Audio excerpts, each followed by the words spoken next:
Well, when you judge cattle, I think that you should start by evaluating them in terms of being structurally correct and functional. And when I say that, you always want to make sure that the angle to their shoulder is correct. It needs to be laid back at a 45-degree angle.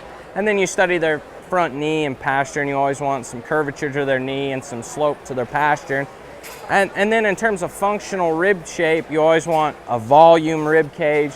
You always want some depth. And when I say depth of body, you always want to study them in their heart or their forerib and come back to their flank.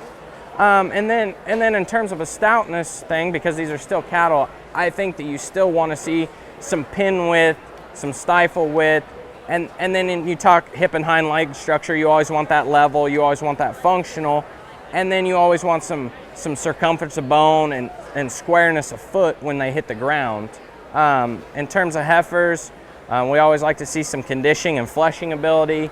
And then there's different entities. When you talk about bulls and steers, we're at a time of day where cattle all need to be judged the same, so they all need to be built functionally correct. Bulls, you always want to study testicular development. You always want to study stoutness and power, because you're banking on bulls to make your next year's calf crop, so that's just as important.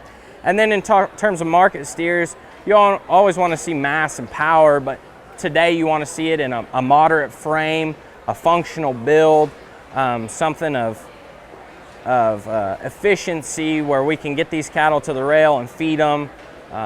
Always want to see stoutness and power, bone and foot, and balance. And I think when you're judging cattle, especially in this time, the functionally correct structural base, as well as rib depth, body shape, is always important, along with structural soundness.